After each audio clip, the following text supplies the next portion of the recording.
கிறிஸ்துக்குள் பிரியமான தேவனுடைய பிள்ளைகளே, மறுபடியுமாக இந்த இணையத்தின் மூலமாக உங்கள் அனைவரையும் சந்திப்பதில் நான் மிகுந்த மகிழ்ச்சி அடைகின்றேன். தேவனுடைய பிரசன்னம் நம் ஒவ்வொருவரிலும் தங்குபடியாகவும், இந்த கூடுகை நம்முடைய ஆவிக்குரிய வளர்ச்சியில் ஒரு மாற்றத்தை ஏற்படுத்தும்படியாகவும் தேவனுடைய திருப்பாதத்தில் நாம் பக்தி வினயத்தோடு அமர்ந்திருந்து அவருடைய வார்த்தைகளுக்காக காத்திருப்போம். தேவன் தாமே உங்கள் ஒவ்வொருவரையும் ஆசீர்வதித்து வழிநடத்துவாராக. இந்த நேரத்திலும் நம்முடைய தியானத்திற்குள்ளாக நாம் கடந்து செல்வதற்கு முன் ஒரு விசேஷித்த பாடலை என்னுடைய மகள் ரப்புனி சுதாகர் அவர்கள் இந்த நேரத்தில் வழங்குவார்கள்.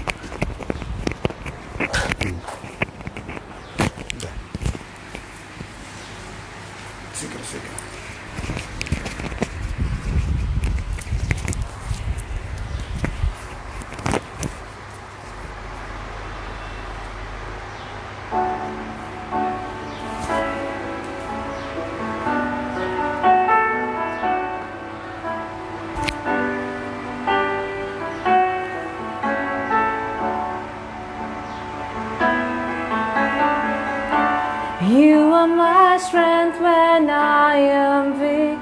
You are the treasure that I seek. You are my all and all. Seeking you as a precious rock, Lord, to keep up be a fool. You are my all and all. Jesus, Lamb of God, worthy is your name. Jesus, Lamb of God, worthy is your name. Taking my sin, my cross, my shame, rising up again, bless your name. You are my all and all. When I fall down, you pick me up. When I'm dry, you fill my cup. You are my all and all. Jesus, Lamb of God, worthy is your name. Jesus, Lamb of God, worthy is your name.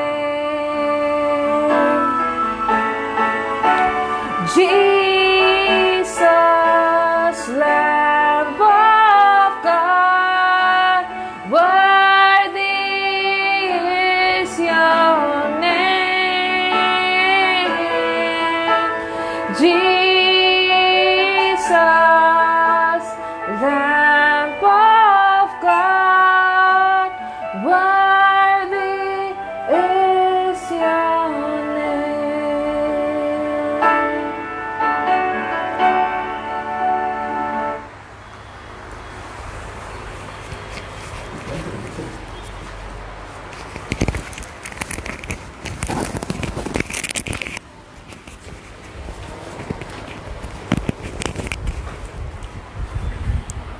மறுபடியும் தேவனுடைய பரிசுத்த நாமத்திற்கு துதி கன மகிமை என்னாலும் உண்டாவதாக.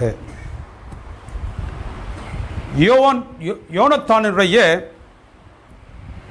மகன் ராஜரீகத்தில் பிறந்த இந்த செல்வாக்கு மிகுந்த மகனிற்கு மீரா பால் என்று அவர்கள் பெயர் வைத்தார்கள். Royal name given by the royal parents in the palace. தேவனுக்கு பிரியமானவர்களே, இந்த மீராபால் சிறுவனாக இருக்கும் பொழுது போர்க்களத்தில் அவனுடைய பெற்றோர்கள் மரித்து போனார்கள்.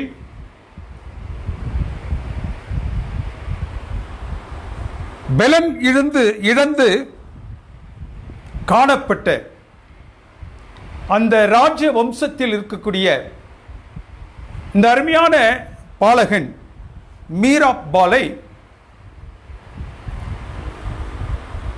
அவனுடைய தாதி தன்னுடைய கரத்தில் பற்றி கொண்டு இவனை எப்படியாகிலும் தான் காப்பாற்ற வேண்டும் என்பதற்காக அவனை தூக்கிக் கொண்டு அந்த அந்த அரண்மனையிலிருந்து வெளியில் ஓடும் பொழுது அவளுக்கு எதிரே வந்த ஒரு சேவகன் அவளை இடித்து விட்டமையினால் தன்னுடைய கரத்தில் இருக்கக்கூடிய அந்த பாலகனை அவள் தூரத்தில் எறிந்தாள். இந்த சிறிய விபத்தில் அந்த பாலகன் தன்னுடைய 2 கால்களையும் இழந்தான், முடவனானான். இவனை தூக்கிக் கொண்டு எப்படியாகிலும் எதிரிகளுடைய அந்த பட்டயத்திற்கு இவனை காப்பாற்ற வேண்டும் என்பதற்காக அவள் வெகு தூரம் பயணித்தாள். லேதபார் என்று சொல்லக்கூடிய ஒரு இடத்தில் அவர்கள் தங்கினார்கள். லேதபார் என்றால் a place of no bread, அப்பமில்லாத ஒரு இடம், புசிப்பதற்கு அப்பமில்லாத ஒரு தரித்திரமான ஒரு இடம். மிகவும் ராயலாக பிறந்து மீராபால் என்று சொல்லக்கூடிய ஒரு உயரிய பெயரை அவன் தரித்தவனாக வாழ்ந்து கொண்டிருந்த அந்த பாலகன். மீராபால் என்றால் பாகாலிற்கு எதிரி. தேசம் முழுவதும் வணங்கிக் கொண்டிருக்கக்கூடிய அந்த பாகாலுக்கு இவன் எதிரி என்று அவனுடைய உள்ளத்தில் பதியும் வண்ணமாக அவனுடைய பெற்றோர்கள் அவனுக்கு மீராபால் என்று பெயர் வைத்திருந்தார்கள். a royal name. இவன் இந்த லேதோருக்கு வந்த மாத்திரத்தில் தானே, தேவனுக்கு பிரியமானவர்களே, இந்த வேதத்தின் பகுதி என்ன சொல்லுகின்றது? அவனுடைய பெயர் மாறி போனது. என்ன பெயர்? மீரா பால் என்று சொல்லக்கூடிய அந்த பெயர் இப்பொழுது மெபிபோசெத் என்று மாறிப்போனது. மெபிபோசெத், மெபிபோசெத் என்றால் என்ன அர்த்தம்? a son of shame, அவமானத்தின் மகன். ராயலாக பிறந்து உயரிய நிலையில் எல்லா ராஜரிகத்தையும் அனுபவித்துக் கொண்டிருந்த அந்த சிறுவன் இப்பொழுது மெபிபோசெத் என்று அழைக்கப்பட்டான். அவமானத்தின் சின்னமாக, அவமானத்தின் மகனாக அவன் காணப்பட்டான். மர்கீஸ் இல்லத்தில் ஒரு ஒதுக்குப்புறமாய், முடவனாய், எங்கும் வெளியில் செய்ய முடியாத ஒரு சூழலில் அவன் தன்னுடைய ஜீவனத்தை செய்து கொண்டிருக்கும் பொழுது ஒரு நாள் அவனுடைய இல்லத்தின் கதவில் a fatal knock,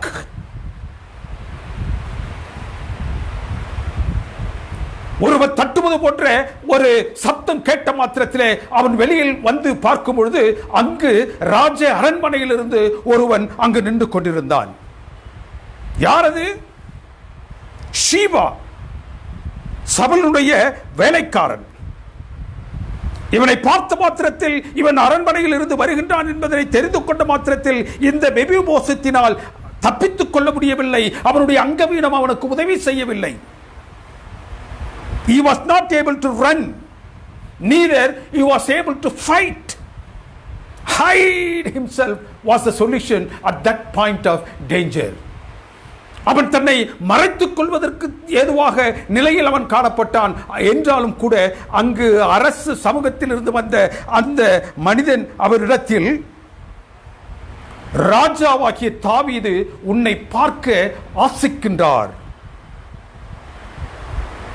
தேவனுக்கு பிரியமானவர்களே, தாவீதானவன் அரியணை ஏறிய மாத்திரத்தில் தானே ஒரு தீர்க்கமான தீர்மானத்தை செய்து கொண்டான். என்னவென்றால், நான் சவுலுடைய குடும்பத்திற்கு எதுவெல்லாம் பாராட்ட வேண்டுமோ அவற்றையெல்லாம் பாராட்டுவேன். அவர்களுக்கு என்ன நன்மைகளை எல்லாம் என்னால் செய்ய முடியுமோ அந்த நன்மைகளை எல்லாம் அவர்களுக்கு நான் கொடுப்பேன். எல்லா நன்மையும் அவன் வரிசை செய்து முடித்து விட்டான். இப்பொழுது தன்னுடைய வேலையாட்களில் ஒருவனை அழைத்து, நான் இந்த சவுலின் குடும்பத்திற்கு நான் எல்லாவற்றையும் செய்துவிட்டேன், ஏதாகிலும் அல்லது யாருக்காகிலும் ஒன்று நான் செய்ய தவறியது உண்டு என்றால் நீ அதை எனக்கு தெரிவிக்க வேண்டும் என்றான். அப்பொழுதுதான் அந்த சீபா, இப்படி ஒரு மனிதன் மெபிபோசெத் என்று சொல்லக்கூடிய சவுலினுடைய மகன் ஒரு இடத்தில் முடவனாக மிகவும் மிகவும் மோசமான நிலையில் வாழ்ந்து கொண்டிருக்கின்றான் என்பதனை அவனுக்கு அறிவித்த மாத்திரத்தில் தானே அவனை அழைத்து வந்தார்கள். சவுலின் வேலைக்காரனாகிய சீபாவை அழைத்து அவனை அழைத்து வர சொன்ன மாத்திரத்தில் தானே தாவீதின் சமூகத்திலே அந்த மெபிபோசேத் பயத்தோடு நின்று கொண்டிருக்கும் பொழுது தாவீதானவன் அவரிடத்தில் 3 ஆசீர்வாதமான வாக்குத்தத்தங்களை அவனுக்கு கொடுக்கின்றான். தேவனுக்கு பிரியமானவர்களே, அந்த 3 ஆசீர்வாதமான வாக்குத்தத்தங்கள் ஒரே வசனத்தில் 2 சாமுவேலின் புத்தகம் 9வது அதிகாரம் 7வது வசனத்தில். முதலாவது ஆசீர்வாதம், நான் உன்னை தேடி வந்தேன், ஆகவே நீ பயப்பட வேண்டாம். நான் உன்னை தேடி வந்தேன். I have come in search of you, fear not. இரண்டாவதாக, உன் சம்பத்தை நான் திருப்பிக் கொடுத்து உனக்கு தயை செய்வேன். எதுவெல்லாம் உனக்கு உன்னுடைய பெற்றோர்களிலிருந்து கிடைக்க வேண்டும் என்ற சம்பத்து உனக்காக இருக்கும் என்றால் அவை அனைத்தையும் நான் உனக்கு கொடுப்பேன். மூன்றாவதாக, நீ என் பந்தியில் நித்தமும் அப்பம் புசிப்பாய். என்ன அருமையான ஆசீர்வாதம்! யோனத்தானின் மகன் 5 வயதாக இருக்கும் பொழுது அவனுடைய பெற்றோர்கள் மரித்து போனார்கள். குழந்தையை தூக்கி கொண்டு வந்த அந்த தாதி கை தழுவலாக அவனை விட்ட மாத்திரத்தில் அவன் முடவனாகி போனான். புதிதாக ஆளுகைக்கு வந்த அரசுக்கு பயந்து ஓடி ஒளிந்து வாழ்ந்து கொண்டிருக்கக்கூடிய அந்த மெபிபோசேத் உயிருக்கு பயந்து ராஜ சமூகத்திற்கு தூரமாக லேதபார் என்று சொல்லக்கூடிய அந்த அப்பமில்லாத ஒரு தரித்திர இடத்திற்கு தரித்திரமனாக அவமானத்தின் சின்னமாக பயந்து ஒளிந்து கொண்டிருக்கும் பொழுது அங்கு தாவீது அவனை போய் சந்திக்கின்றான். அவன் இருந்த இடத்தை தேடி தாவீது அவன் சூழ்நிலைக்கு, அவனுடைய அவமான நிலைக்கு, அப்பமில்லாத தரித்திரனாக இருக்கக்கூடிய அந்த நிலைக்கு இந்த அரசனாகிய தாவீது இறங்கி அவனுடைய சமூகத்தை தேடிச் சென்று அப்பமில்லாத இடத்தில் அவனை சந்திக்கும்படியாக சென்றான். கிறிஸ்து வந்தார். He came to the place of no bread, but as the living bread. அப்பமில்லாத இடத்தில், தரித்திரமான நிலையில், இருக்கக்கூடிய உங்களையும் என்னையும் அந்த அந்த ஜீவ அப்பமாகிய கர்த்தராக இயேசு கிறிஸ்து தேடி வந்தார்.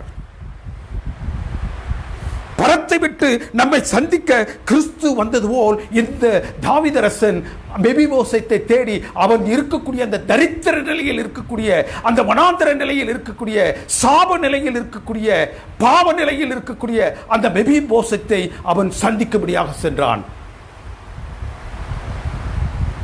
இந்த மெபிபோசேத் பயத்தினால், அவமானத்தினால் தேவ சமூகத்தை விட்டு ஓடி ஒளிந்து கொண்டிருந்ததை போன்று இந்த ஆதாமும் ஏவாளும் அந்த பாவத்திற்கு பிறகு அவர்கள் ஓடி ஒளிந்து கொண்டிருக்கும் பொழுது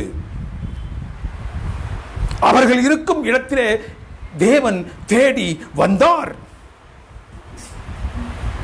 அவர்கள் செய்த பாவம், அவர்கள் ஒளிந்து கிடக்கும் இடமும் அவருக்கு நன்றாக தெரிந்த போதிலும் அந்த ஆதாமை அவர் சந்திக்கும்படியாக, ஆதாமே நீ எங்கே இருக்கிறாய் என்று அவன் இருக்கும் இடத்திற்கு வந்தார்.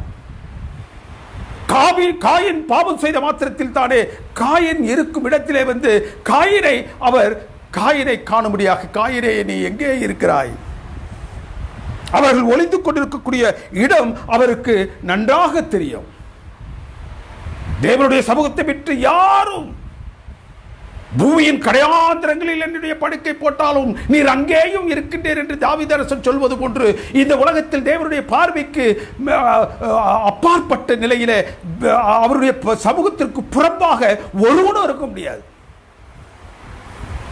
தேடி வந்த தெய்வம். He came in search of each one of us. எசேக்கியேலின் புத்தகம் 34வது அதிகாரம் 16வது வசனம் என்ன சொல்கிறது? ஒரு உண்மையான மேய்ப்பனை போன்று காணாமற் போன ஆட்டை தேடி வந்து துரத்துண்டதை திரும்ப கொண்டு வந்து முறிந்த எலும்பை பொருத்தி காயம் கட்டி நகல் கொண்டதை திடப்படுத்துவது போன்று மெபிபோசேத்தை தூரத்தில் பயத்தால் ஒளிந்து கொண்டு இருந்த அவனை கண்டு, அவமானத்தினால் தன்னை ஒளித்துக் கொண்டிருந்த அவனை கண்டு, தரித்திரத்தினால் தன்னை ஒளித்துக் கொண்டிருந்த அவனை தேடி சென்று அவனை அழைத்து வந்தான், தேடி சென்றார். He went in search of Mephibosheth. நாம் அவர் சமூகத்தை நாடி ஓடி செல்ல வேண்டிய நிலையில இங்கு அவர் என்ன செய்கின்றார்? நம்மை தேடி வருகின்றார். தேவனுக்கு பிரியமான தேவனுடைய ஜனமே, பாவம் செய்த மாத்திரத்தில் தானே, எதை நீ செய்யாதே என்று சொன்ன அந்த வார்த்தைகளுக்கு கீழ்ப்படியாமல் போன மாத்திரத்தில் தானே, பாவம் இந்த உலகத்தில் வந்த மாத்திரத்தில் தானே ஓடி ஒளிந்து கொண்டு நம் பெற்றோர்களை தேவன் தேடி வந்தார். தேடி வந்த தெய்வம் நம்மை நோக்கி என்ன சொல்லுகின்றார்? ஏசாயாவின் புத்தகம் 62வது அதிகாரம் 12வது வசனத்தில், நீ கர்த்தரால் மீட்கப்பட்டவன், அவரால் தேடி கண்டு கொள்ளப்பட்டவன், நீ கைவிடப்படாத ஒரு நகரம் என்று அவர் பெயர் சூட்டி அழைக்கின்றார். He gives the personal attention. நம் மீதாக, துளைந்து போன நம் மீதாக, பாவத்தினால் மறைத்துக் கொள்ளப்பட்ட நம் மீதாக கரிசனை உள்ளவராக அவர் தேடி வந்து அவர் தன்னுடைய அக்கறையை பாராட்டுகின்றார். தேவன் நம்மை தேடி நாம் எங்கிருந்தாலும், எவ்வளவு தொலைவில் இருந்தாலும், பாவம் நம்மை அவரை விட்டு எவ்வளவு தூரத்தில் வைத்திருந்தாலும் அந்த இடத்தை தேடி வரக்கூடிய தேவனாக அவர் இருக்கின்றார். ஏன் இந்த மெபிபோசத்தினுடைய அனுபவம்? தேவனுக்கு பிரியமானவர்களே, தேவன் நம்மை நாடி தேடி கண்டடையக்கூடிய தெய்வம் என்பதனை இன்றைக்கு உங்களுக்கும் எனக்கும் வலியுறுத்துவதற்காக தேவன் இந்த அனுபவத்தை பதிவு செய்து வைத்திருக்கின்றார். தேவன் நம் ஒவ்வொருவர் மீதும் தனிப்பட்ட முறையில் வைத்திருக்கக்கூடிய தன்னுடைய கரிசனையை காட்டும் வண்ணமாக தேவன் இந்த பகுதியை நமக்கு ஆசீர்வதித்து தந்திருக்கின்றார். தேவனுக்கு பிரியமானவர்களே, இரண்டாவது அவனுக்கு கொடுக்கப்பட்ட ஆசீர்வாதமான வார்த்தைகள், நீ பயப்படாதே,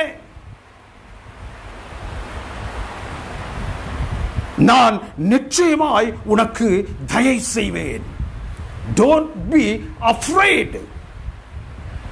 உனக்கு என்னவெல்லாம் செய்ய வேண்டும் என்று நீ எதிர்பார்ப்பதை விட நான் அதிகமாக எதுவெல்லாம் உன்னை வந்து அடைய வேண்டும் என்று நீ நினைக்கின்றாயோ அவற்றை எல்லாம் உனக்கு. தாவீது தன்னுடைய நண்பன் யோனத்தானுக்கு செய்து கொடுத்த சத்தியத்தை நினைவு கூர்ந்தான். யோனத்தானிடத்தில் தாவீது ஒருமுறை சொல்லி இருந்தான், நான் உன் குடும்பத்திற்கு தயை செய்வேன். அந்த தயை என்ற உடன்படிக்கையை மறுபடியும் உறுதி செய்தான். யோனத்தானுக்கு கொடுத்த அந்த வாக்கை எப்படியாகிலும் அவனுடைய குடும்பத்தாருக்கு செய்து தீர்க்க வேண்டும் என்று அவன் அங்கலாய்த்துக் கொண்டிருக்கும் பொழுது இந்த மெபிபோசேத்தை அவனை அடையாளம் கண்டு கொண்டு அவனுக்கு என்னவெல்லாம் செய்ய வேண்டுமோ, எதுவெல்லாம் அவனுக்கு சென்று சேர வேண்டுமோ அவற்றை எல்லாம் அவனுக்கு அவன் கொடுத்தார். வேதத்தில் தேவன் தன் பிள்ளைகளோடு செய்து கொண்ட அநேக உடன்படிக்கைகள் இருக்கு. இங்கு தாவீது யோனாத்தானோடு செய்து கொண்ட அந்த உடன்படிக்கை போன்ற அநேக உடன்படிக்கைகளை தேவன் தன்னுடைய திருச்சபைக்கும் தேவன் தன்னுடைய பிள்ளைகளுக்கும் வைத்திருக்கின்றார். Adamic covenant, Abrahamic covenant, Sinaitic covenant, Davidic covenant or the new covenant. தேவனுக்கு பிரியமானவர்களே, தேவன் ஆதாமோடு செய்து கொண்ட அந்த உடன்படிக்கை, ஆபிரகாமோடு செய்து கொண்ட அந்த உடன்படிக்கை, சீனாய் மலையில் அவர் செய்த அந்த உடன்படிக்கை, தாவீதோடு அவர் செய்து கொண்ட உடன்படிக்கை, அநேக உடன்படிக்கைகளை நாம் காணுகின்றோம். புதிய பாட்டின் உடன்படிக்கைகளை காணுகின்றோம். இந்த அனைத்து உடன்படிக்கைகளும் ஒரே காரியத்தை தான் நமக்கு போக்கஸ் பண்ணுகின்றது. இந்த உடன்படிக்கையின் அனுபவங்களை எல்லாம் நீங்க படிச்சு பார்த்தீங்கன்னா it focuses only at one point. ஒரு காரியத்தை மாத்திரம் அது நமக்கு சுட்டி காட்டுகின்றது. ஒரு காரியத்தை மாத்திரம் நமக்கு அது அழுத்தமாக சொல்லுகின்றது. என்ன? salvation of God is gifted to us. தேவன் நமக்கு பாராட்டக்கூடிய அந்த ரட்சிப்பு, it is an unmerited favor, undeserved thing. நமக்கு பொருந்தாத நிலையில், நாம் அதற்கு தகுதியற்ற நிலையில் இருக்கும் பொழுது பாராட்டக்கூடிய ஒரு பரலோகத்தின் பரிசு. தேவன் நமக்கு பாராட்டும் ரட்சிப்பு ஒரு பரிசு. தகுதி பாராது அற்பர்களாகிய நமக்கு அவர் பாராட்டக்கூடிய ஒரு பரிசு. தேவனுக்கு பிரியமானவர்களே, தேவன் ஆபிரகாமோடு செய்த உடன்படிக்கை, உன் சந்ததியை பெருகப்படுவேன், பெரிய ஜாதியாக்குவேன், உன்னுடைய சந்ததி வானத்து நட்சத்திரங்களை போன்றோ கடற்கரை மணலத்தரையாகவும் அவர்கள் பெருகி இருப்பார்கள். நீ பரதேசியாய் தங்கும் அந்த கானானை உனக்கு சுதந்திர தேசமாக நான் கொடுப்பேன், நித்திய சுதந்திரமாக தருவேன். நான் உங்கள் தேவனாய் இருக்கிறேன். நான் உங்களை தேடி வந்ததினால் உங்களுக்கு என்னவெல்லாம் தர வேண்டும் என்று பரலோகம் தீர்மானித்திருக்கின்றதோ, என்னவெல்லாம் நீங்கள் பெற வேண்டும் என்று உங்களுக்கு வாக்குத்தத்தத்தின் மூலமாக சொல்லப்பட்டிருக்கின்றதோ அவைகள் அனைத்தையும் நான் தருவேன். ஆபிரகாமோடு செய்து கொண்ட அந்த உடன்படிக்கைக்கு இணங்க இஸ்ரவேல் புத்திரர்கள் கானானை சுதந்தரித்துக் கொண்டார்கள். The promise have been made true. எந்த வாக்குத்தத்தத்தை தேவன் அவர்களுக்கு கொடுத்திருந்தாரோ அந்த வாக்குத்தத்தத்தை இஸ்ரவேலுடைய வாழ்க்கையில் நிறைவேற்றினார். அவர்கள் பரதேசியாய் தங்கிய அந்த கானானை அவர்களுக்கு முழுமையாக சுதந்திரமாக கொடுத்தார். ஆதியாகமத்தின் புத்தகம் 17வது அதிகாரம் 8வது வசனம் என்ன சொல்லுகிறது? உனக்கும் உன் சந்ததிக்கும் கானானை நித்திய சுதந்திரமாக கொடுப்பேன், நான் அவர்களுக்கு உங்களுக்கு தேவனாக இருப்பேன். God is here talking about the land of everlasting possession, referring to eternity. நான் உங்களுக்கு வாக்குத்தத்தம் செய்து கொண்டிருக்கக்கூடிய அந்த தேசத்தை நான் கொடுப்பேன். எப்படி அவர்களுக்கு வாக்குத்தத்தம் செய்யப்பட்ட அந்த கானானவர்களுக்கு சுதந்திர வீதமாக கொடுக்கப்பட்டதோ அப்படியே ஆவிக்குரிய இஸ்ரவேலாகிய உங்களுக்கு வாக்களித்திருக்கக்கூடிய அந்த நித்திய ராஜ்யத்தை, அந்த நித்திய தேசத்தை நான் உங்களுக்கு கொடுப்பேன். ஏனென்றால் நான் தேவனாக இருக்கின்றேன். எந்த சந்ததிக்கு கானானை நித்திய சுதந்திரமாக கொடுப்பார்? ஆபிரகாமின் வம்சாவழியில் வந்தவர்களுக்கு அந்த அந்த அந்த வாக்குத்தத்தத்தை நிறைவேற்றுவார். தேவனுக்கு பிரியமானவர்களே, இந்த கானானை அவர்களுக்கு ஆதி இஸ்ரவேலர்களுக்கு ஆசீர்வதித்துக் கொடுத்தார். ஆபிரகாமின் வம்சாவளி வருபவர்களுக்கு அந்த சுதந்திர வீதம் தேவனால் உறுதி செய்யப்பட்டிருக்கின்றது. அப்படி என்றால் தேவனுக்கு பிரியமானவர்களே, ஆவிக்குரிய இஸ்ரவேலாகிய நீங்களும் நானும் எங்கே இருக்கின்றோம்? எந்த தேசத்தை நாம் சுதந்திரித்துக் கொள்ளப் போகின்றோம்? எந்த நித்திய ராஜ்யத்திற்கு நாம் காத்து கொண்டிருப்பவர்களாக அவருடைய சமூகத்தில் இந்த நாட்களில் அவருக்கு சாட்சிகளாக இந்த உலகத்தில் இருந்து கொண்டிருக்கின்றோம்? கலாத்தியரின் புத்தகம் 3வது அதிகாரம் 16வது வசனம் என்று சொல்லுகின்றது, யார் ஆபிரகாமின் சந்ததியார்? யார் ஆபிரகாமின் சந்ததியார் என்று அதை முடிச்சு அப்படி பிரிச்சு பார்த்தீங்கன்னாக்கா அதுக்குள்ள யார் இருக்கின்றார்கள்? தேவன் தன்னுடைய பிள்ளைகளுக்கு வாக்குரைத்திருக்கக்கூடிய அந்த அந்த அந்த நித்திய ராஜ்யம் யாருடையது? எந்த சந்ததிக்கு அதை அவர் கொடுக்க போகின்றார்? கலாத்தியர் நிருபம் 3வது அதிகாரம் 16வது வசனம் என சொல்கிறது, ஆபிரகாமின் சந்ததி என்று அநேகரை குறித்து அவர் சொல்லாமல் உன் சந்ததி என்று ஒருவரை குறித்து சொல்லுகின்றார். ஆபிரகாமினுடைய வம்சாவழியில் வரக்கூடிய அநேக கிளைகள், இந்த கிளைகளை எல்லாம் அவர் அந்த சந்ததி என்று சொல்லக்கூடிய ஆபிரகாமினுடைய வேருக்குள்ளாக அவர்கள் இருந்தாலும் ஒரு வேரை அவர் பிரித்தெடுக்கின்றார். சந்ததி என்று சொல்லுகின்றார், சந்ததிகள் என்று சொல்லவில்லை. பெருகி பெருகக்கூடிய ஆபிரகாமின் சந்ததிகள் என்று சொல்லாமல் ஆபிரகாமின் சந்ததி. He is singularizing the position. தேவனுக்கு பிரியமானவர்களே, அந்த சந்ததி யார்? ஆபிரகாமின் சந்ததி a seed என்று சொல்லப்படக்கூடியது கிறிஸ்துவை குறித்து அவர் சொல்லுகின்றார். கிறிஸ்துவை குறித்து அவர் சொல்லுகின்றார். பரதேசியாய் தங்கும் கானான் நித்திய சுதந்திரமாக மாற்றப்பட வேண்டும் என்றால் அது ஆபிரகாமின் வித்து ஆகிய கர்த்தராகிய இயேசு கிறிஸ்துவினால் மாத்திரமே அது சாத்தியம்.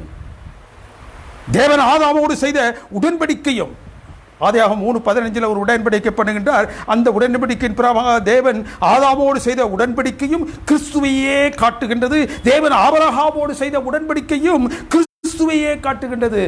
ஆபிரகாமின் சந்ததி என்று அவர் வாக்குரைத்த அந்த சந்ததி கர்த்தராகிய இயேசு கிறிஸ்துவையே அது காட்டுகின்றது. ரட்சிப்பு என்பது ஆபிரகாமினுடைய வம்சா வழி வந்த அந்த சந்ததியினர்களுக்கு மாத்திரமல்ல, ஆபிரகாமின் சந்ததியாகிய கிறிஸ்துவின் மூலம் வரக்கூடிய ஆவிக்குரிய இஸ்ரவேலாகிய உங்களுக்கும் எனக்கும் அதை அவர் சாத்தியப்படுத்தினார்.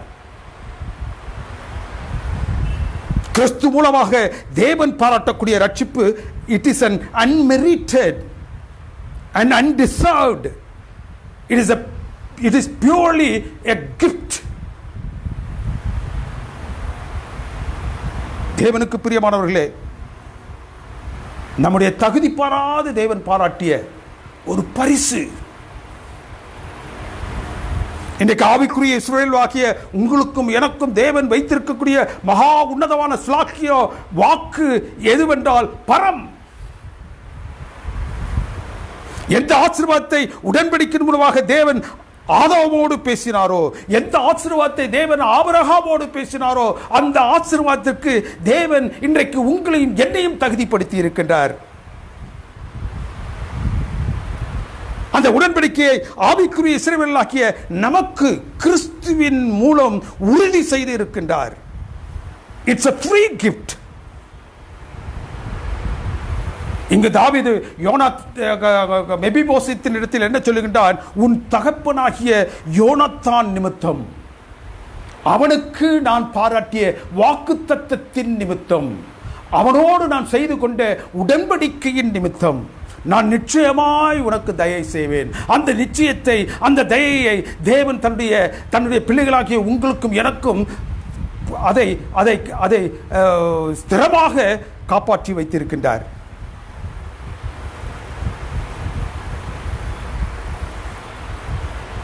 இந்த புதன் உடன்படிக்கையை தேவனுக்கு பிரியமானவர்களே, தேவன் உங்களுக்கும் எனக்கும் அவருடைய ராஜ்யத்தை குறித்து பாராட்டி இருக்கின்றார். பரம கானானை நமக்கு உறுதி செய்கின்றார். அதனுடைய நித்திய சுதந்திரத்தை நமக்கு உறுதி செய்கின்றார். நாம் பரிசுத்த ஜாதி, ஆசாரிய கூட்டம், பரம கானானின் நித்திய சுதந்திரர்கள் என்பதை இன்றைக்கு இந்த அனுபவத்தின் மூலமாக தேவன் நமக்கு வாக்கு பகிர்ந்திருக்கின்றார். மூன்றாவதாக, நீ என் பந்தியில் நித்தமும் அப்பம் புசிப்பாய். நீ என் பந்தியில் நித்தமும். சவுலுடைய வேலைக்காரன் சீபாவை அழைத்து, நான் சவுலின் குடும்பத்திற்கு உதவும்படி வேறு யாரேனும் இருக்கின்றார்களா என்று அவனை தேட செய்து, அந்த தேடுதலில் அவனுக்கு தேவன் காண்பித்த மெபிபோசத்தை அங்கு வரவழைத்து அவனை தன் கரத்தில் அவன் பெற்றுக்கொண்டு இப்போது சீபாவிடம் என்ன சொல்லுகின்றான்? நான் உனக்கு செய்ய வேண்டியதையெல்லாம் உனக்கு செய்து விடுகின்றேன்.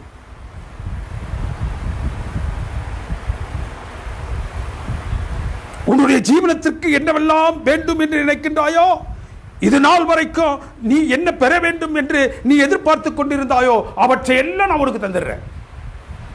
இந்த மெபிபோசத்தை நீ என்கிட்ட விட்டு போயிடு. You should live in the palace. You should sit with me in my dine. You should table with me. அவன் என்னோடு என்னுடைய மேஜையிலே அவன் பந்தி இருக்க வேண்டும். அந்த பந்தி இன்றைக்கு நாளைக்கு அல்ல, அது நித்தியமாக. தேவனுக்கு பிரியமானவர்களே, ராஜ சமூகத்தில் இந்த மெபிபோசத்தை கொண்டு நிறுத்தவுடன் அந்த மெபிபோசத்து அந்த ராஜாவை பார்க்கும் பொழுது, நான் ஒரு செத்த நாயை போன்றிருக்கின்றேனே, உங்களுடைய சமூகத்தில் நான் ஒரு செத்த நாயை போன்று. தேவனுக்கு பிரியமானவர்களே, அவன் மீது தாவீது கிருபை பாராட்டினாய். நீ என் பந்தியில் நித்தம் அப்பம் புசிப்பாய். ஜீவனுக்கு பயந்து அதை காத்துக் கொள்வதற்காக தூர தேசத்திற்கு ஓடிச் சென்று ராஜ சமூகத்தை விட்டு வெகு தூரம் சென்று ஒளிந்து கொண்டு லேதபார் என்று சொல்லக்கூடிய ஒரு பேரன் வேஸ்ட் லேண்ட்ல, தரித்திரமான ஒரு பூமியில் அவன் தன்னுடைய சஞ்சனத்தை அவன் செய்து கொண்டிருக்கும் பொழுது, அப்பமில்லாத அந்த பூமியிலே தரித்திரத்தில் அவனை ராஜா பந்திக்கு அழைக்கின்றான். தரித்திரத்தில் அப்பமில்லாத இருக்கும் ஒரு இடத்தில் இருந்து அவனை அழைத்து வந்து, தேவனுக்கு பிரியமானவர்களே, எவ்வளவு பெரிய ஆசீர்வாதம்!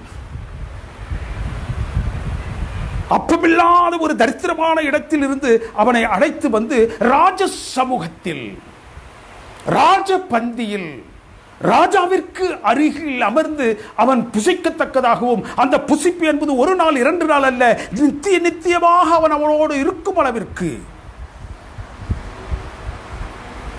மெபிபோசேத் இன்று முதல் என்னோடு ராஜபந்தியில் அவன் அப்பம் புசிப்பான். யோனத்தான் தன் மகனுக்கு மெபிபோசேத் என்று அழைக்கப்பட்ட அவனுக்கு ஒரு ராயல் நேம் கொடுத்திருந்தான். யோனத்தான் அழகிய இந்த ஆண் மகனை அவன் ஈன்ற உடனேயே அவனுக்கு ஒரு பெரிய சவால் நிறைந்த ஒரு பெயரை வச்சான். என்ன சவால்? பாகாலுக்கு இவன் எதிரியாக இருக்க வேண்டும், தோப்பு விக்கிரகத்துக்கு இவன் எதிரியாக இருக்க வேண்டும், சிலை வணக்கத்திற்கு இவன் எதிரியாக இருக்க வேண்டும். தேவனுடைய பரிசுத்த நாமம் விளங்கும்படியாக அவன் தன்னுடைய நாள் முழுவதற்கொண்டு தன்னுடைய வாழ்நாள் முழுவதும் தேவனுக்காக சாட்சியாக இருக்க வேண்டும் என்பதற்காக அந்த பாகாலுக்கு எதிரி என்று பொருள்படக்கூடிய மேரேபால் என்ற பெயரை வைத்தான். அப்போனன்ட் ஆஃப் பேல், பாகாலுக்கு எதிரி என்று அவன் பெயர் வைத்தான். அது நாளடைவில் மருளி அது என்ன போயிடுச்சு, மெபி போசேத் என்று வந்தது. மெபி போசேத் என்று சொன்னால் அசிங்கமானவன், அவமானத்தின் சின்னம், சன் ஆஃப் ஷேம். அந்த அவமானத்தின் மகனை அந்த பிளேஸ் ஆஃப் நோ பிரெட், தரித்திர சூழ்நிலையிலிருந்து அவனை அவர் எடுத்து ராஜபந்திக்கு அவனை கொண்டு சென்றான். ராஜபந்திக்கு from down he took him up, elevated him.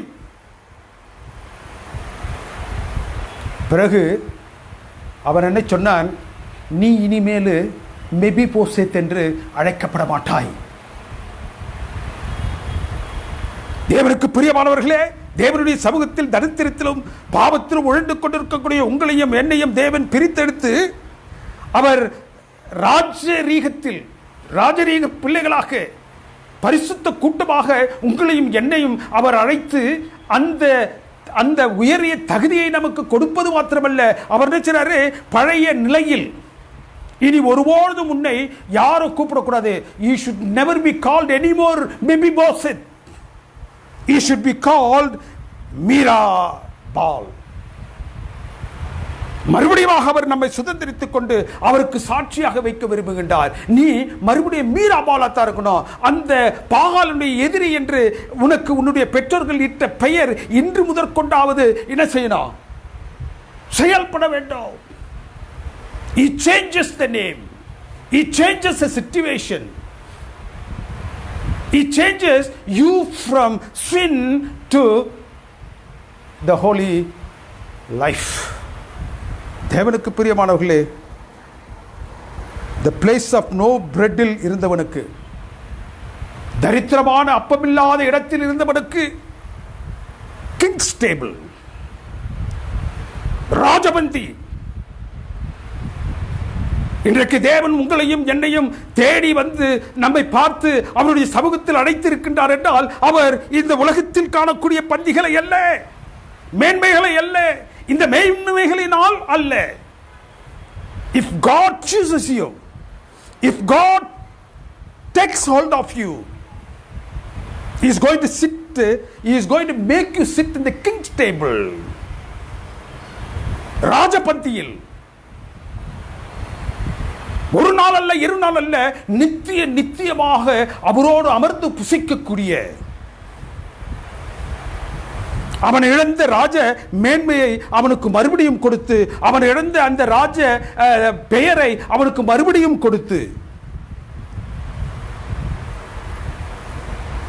தேவனுக்கு பிரியமானவர்களே அவனை ஆசீர்வதிக்கின்றான். An undeserved, unmerited favor was shown to Mephibosheth. மகா பெரிய கிருபையை அவன் மீது தாவீது பாராட்டினான். மார்க்குவின் புத்தகம் 7வது அதிகாரம் வசனங்கள் 26-27 பார்த்தோம் என்றால், சிரோபெலிக்கினியா தேசத்தாலாகிய ஒரு கிரேக்க ஸ்திரீ கிறிஸ்துவனிடத்தில் வருகின்றார். அவள் தன்னுடைய மகனுக்கு பிடித்திருக்கக்கூடிய அந்த பிசாசிலிருந்து அவனை விடுதலை செய்யும்படியாக அவரை வருத்தி கொண்டிருக்கின்றார். இவரை அடைத்து அவரை வருந்தி தன்னுடைய மகனை அவர் சொஸ்தப்படுத்த வேண்டும் என்று அவரை வலியுறுத்தி கொண்டிருக்கும் பொழுது கிறிஸ்து அவர்கிட்ட பார்க்குறாரு. 2-3 தடவை அவர் சொல்லி பார்த்துட்டா, கேட்கல. அவர்கிட்ட சொல்கிறாரு, ரட்சிப்பு யாருக்கு சொந்தமானது,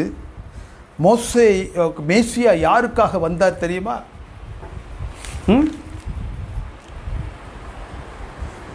மேசியா யாருக்காக,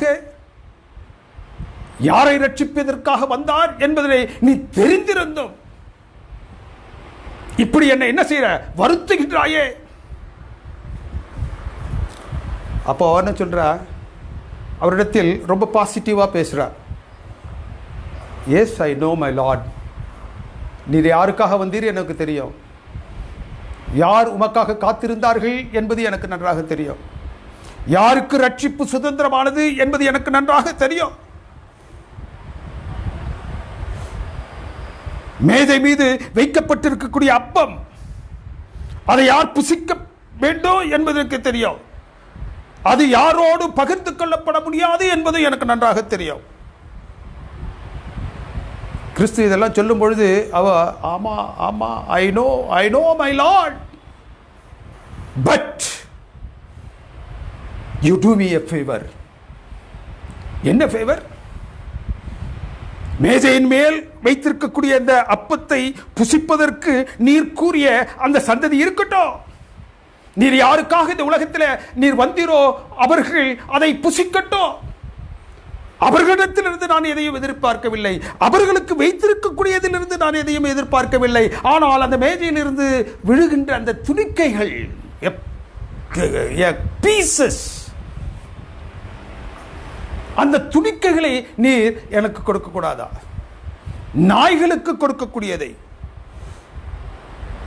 மேஜையிலிருந்து கீழே சிந்துகின்ற அப்ப துணிக்கைகளை நாய்க்குட்டிகள் தின்னுமே. அந்த ஸ்லாக்கியத்தை எனக்கு தாரும் என்று கிறிஸ்துவுக்கு முன் தன்னை அவள் தாழ்த்தி வெறுமையாக்கி அவரை விடுவதாக இல்லை. அவளுடைய தாழ்மையையும் அவளுடைய ஒப்படைத்தலையும் கண்ட கிறிஸ்து என்ன சொன்னார்? அந்த விசுவாசத்தை தேவன் அங்கீகரித்து, கிரேக்க ஸ்திரியை போன்ற புறஜாதிகளாகிய நீங்களும் நானும் அந்த ரட்சிப்பை பெற்றுக் கொள்வதற்கு ஏதுவாக, தேவனுக்கு பிரியமானவர்களே, நம்மை ஆசீர்வதித்திருக்கின்றார். கிரேக்க ஸ்திரியை போன்று புறஜாதிகளாகிய நீங்களும் நானும் ரட்சிப்புக்கு எந்த நேரடியான உரிமையும் இல்லாதவர்களாக இருந்த போதிலும், மேஜையிலிருந்து விடக்கூடிய அந்த துணிக்கைகளை கிரேக்க ஸ்திரியை போன்று நாம் தாழ்த்தி அவருடைய சமூகத்தில் வெறுமையாக்கி நம்மை ஒப்படைப்போம் என்றால், தேவன் அந்த கிரேக்க ஸ்திரிக்கு பாராட்டிய அந்த ரட்சிப்பை உங்களுக்கும் எனக்கும் பாராட்ட காத்துக் கொண்டிருக்கின்றார். ஏன் இந்த மெபிபோசேத்தின் கதை? ஏன் இந்த அனுபவம்? ஏன் இந்த ஒன்றுமில்லாத நபரிடத்திலிருந்து, இந்த அனுபவத்திலிருந்து தேவன் என்னத்தை நீங்களும் நானும் கற்றுக்கொள்ள வேண்டும் என்று ஆசைக்கின்றார்? மெபிபோசேத்துக்கு தாவீது பாராட்டிய நன்மையை கிறிஸ்துவின் மூலம் நமக்கு கிருபையாக அவர் பாராட்டி இருக்கின்றார். மேஜையில் இருந்து விடக்கூடிய துணிக்கையை புசிப்பதற்கல்ல, அவர் நம்மை கிறிஸ்துவின் மூலம் சுவிகாரம் எடுத்து, புத்திர சுவிகாரம் எடுத்து அவரது சொந்த புத்திரர்களாக, சுதந்திரவாதிகளாக அவர் தெரிந்து கொண்டார். தேவனோடு நாம் சமமாக மேஜையில் அமர்ந்து மேஜையில் பந்தி இருக்கக்கூடிய அந்த உரிமையை அவர் தருகின்றார். நித்தியமாக பரத்தில் தேவனுடைய சமூகத்தில் அவரோடு இருந்து நான் அமர்ந்து புசிக்கக்கூடிய அந்த பந்தியை பங்கு கொள்ளக்கூடிய பாக்கியவான்களாக தேவன் நம்மை அழைத்திருக்கின்றார். தேவனுக்கு பிரியமானவர்களே, யூதர்கள் மேஜையில் அமர்ந்து அவரோடு அப்பம் புசிப்பதற்காக வைக்கப்பட்ட அந்த பந்தி மேஜை இந்த மெபிபோசேத்தின் அனுபவத்தின் மூலமாக, இந்த அருமையான கிரேக்க ஸ்திரீ அவரோடு போராடி பெற்ற அந்த அனுபவத்தின் மூலமாக என்ன சொல்லுகின்றது என்றால், நீங்கள் இந்த மேஜையிலிருந்து விடக்கூடிய துணிக்கைகளை அல்ல, மெபிபோசேத்தே, நான் உனக்கு வாக்குரைத்த, நான் உடைய பிதாக்களுக்கு வாக்குரைத்த அந்த வாக்குத்தத்தத்தை நிறைவேற்றுவது எப்படி என்றால், இந்த மேஜையிலிருந்து விழக்கூடிய துணிக்கைகளுக்காக அல்ல, நீ என்னோடு மேஜையில் நீ சரிசமமாக அமர்ந்து சகல உரிமையோடு என்னுடைய மகன் மகள் என்ற சகல உரிமையோடு புசிக்கக்கூடிய அந்த பந்தி மேஜையை நான் உனக்காக ஆயத்தம் செய்து வைத்திருக்கின்றேன். நீ அமர்ந்து புசிக்கணும். எவ்வளவு நாட்கள்? நித்தியமாக நீ அமர்ந்து புசிக்க வேண்டும். தேவனுக்கு பிரியமான தேவனுடைய ஜனமே, இந்த மெபிபோசத்தின் அனுபவம் எதற்காக என்றால், தேவனுடைய சமூகத்தின் ரட்சிப்புக்காக ஏங்கி தவிக்கக்கூடிய நீங்களும் நானோ மேஜையிலிருந்து விடக்கூடிய துணிக்கைகளின் மூலமாக பெறக்கூடிய ரட்சிப்பு அல்ல. தேவன் நமக்கு பாராட்டி இருக்கக்கூடிய மகா உன்னதமான ரட்சிப்பு என்னவென்றால், அந்த மேஜையில் மெபிபோசத்தை போன்று அந்த ராஜரீகத்தில் அமர்ந்து புசிக்கக்கூடிய நித்தியமாக புசிக்கக்கூடிய பாக்கியத்தை தேவன் நமக்கு கொடுத்திருக்கின்றார்.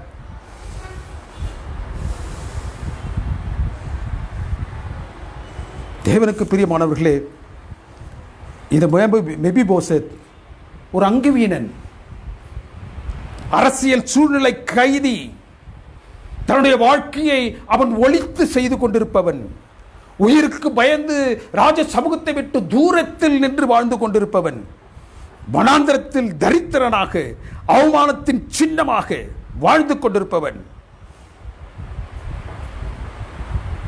வேதத்தில் ஒரு சில வசனங்கள் தான் வருது இந்த மெபிபோசத்தை அனுபவத்திற்கு. ஏன் இந்த மெபிபோசத்தினுடைய அனுபவத்தை ஒரு சில வசனங்களில் மூலமாக தேவன் உங்களோடும் என்னோடும் பேச ஆசைக்கின்றார் என்றால், மெபிபோசத்தை தாவீது எப்படி நேசித்து அவனோடு பந்தி அமர்ந்து நித்தம் அவனோடு இருக்கக்கூடிய பாக்கியத்தை அவன் பாராட்டினோனோ, அதே பாக்கியத்தை தேவன் தன்னுடைய பிள்ளைகளுக்கு கொடுக்கின்றார். He pays very personal attention to us. விசேஷ அக்கறையை காட்டுகின்றார், நம்மை தேடி வருகின்றார், நாம் இருக்கும் இடத்திற்கு வருகின்றார். எப்படி மெபிபோசத்தை தேடி தாவீது சென்றாரோ அதே போன்று தேவனுடைய வலது பரிசத்தில் அமரக்கூடிய அந்த உன்னதமான ஸ்லாக்கியத்தை தான் கொள்ளையாடின பொருளாக எண்ணாமல் அவர் இந்த பாவ உலகத்திற்கு அடிமையின் ரூபமாக எடுத்து மனுஷ சாயலாக்கி நம்மை நாம் இருக்கும் இடத்தில் சந்திப்பதற்காக. தேவனுக்கு பிரியமானவர்களே, இந்த மெபிபோசத்தினுடைய அனுபவத்தில் தாவீது அவனை போய் சென்று அடைந்து அவனை அழைத்து வந்தான், யாரோ ஒருவரை கொடுத்து. இங்கு தேவன் தன்னுடைய சொந்த குமாரனை அனுப்பி, God himself paying a personal interest on us. Salvation is God's gift. ஆபிரகாமோடு செய்த உடன்படிக்கையின்படி கானான் சுதந்திரத்தை இஸ்ரவேல் புத்திரர்களுக்கு அவர் அளித்தார். பரமக்கான நித்திய சுதந்திரத்தை அதற்கு விலகிச் சென்ற யூதர்களை புறம்பாக்கி கிறிஸ்துவின் மூலமாக கிருபையாக அந்த மாபெரும் சுதந்திரத்தை தேவன் உங்களுக்கும் எனக்கு கொடுத்திருக்கிறார். Praise the Lord. வனாந்தரத்தில் உயர்த்தப்பட்ட அந்த வெண்கல சர்வத்தை நோக்கிப்பார் ரட்சிப்பாய் என்று சொன்னார். நோக்கி பார்த்தவனெல்லாம் ரட்சிக்கப்பட்டான். It is a gift, the salvation given to human being. தேவனுக்கு பிரியமான தேவனுடைய பிள்ளைகளுக்கு தேவன் கொடுக்கக்கூடிய அந்த ரட்சிப்பு இலவசமானது. Undeserved, unmerited favor. யோனத்தான் உடைய மகனாகிய மெபிபோசத்திற்கு தாவீது அரசன் பாராட்டிய அந்த மேன்மையை போன்று is the experience of grace. It is not only a gift from the Lord, it is a grace from the Lord. தேவன் ஆபிரகாமுக்கோடு செய்த உடன்படிக்கை இஸ்ரவேல் ஜனங்களுக்கு கானானை சுதந்திரமாக கொடுத்தார். அந்த பரம கானானாகிய நித்திய சுதந்திரத்திற்கு அவர் தூரமாக சென்றதனால் அந்த இடத்தில் ஆவிக்குரிய இஸ்ரவேலாகிய உங்களையும் என்னையும் அமர செய்தார். மேஜையில் அமர்ந்து அப்ப புசிக்கும் பாக்கியத்தை உரிமை பெற்ற அவர்கள் இழந்து போனார்கள். அந்த பஞ்சி மேஜையை அப்படியே இழுத்து ஆவிக்குரிய இஸ்ரவேலாகிய உங்களுக்கும் எனக்கும் என்ன செஞ்சிட்டாரு? கொடுத்து விட்டார். ராஜ மேன்மையில் அமர செய்து தேவன் நம்மை ஆசீர்வதிக்க காத்து கொண்டிருக்கின்றார். தேவனுக்கு பிரியமானவர்களே, இந்த மெபிபோசேத்தின் அனுபவம் என்ன சொல்லுகின்றது? It is a demonstration of power of grace. கிருபை எவ்வளவு மகா உன்னதமானது, கிருபை பொருந்திய தேவன் எவ்வளவு மகா உன்னதமானவர் என்பதை காட்டும்படியாக, when I say that I am a great sinner, this experience says that God is a greater Savior. If I say I am a great sinner, God says I am a great Savior. I can cover you.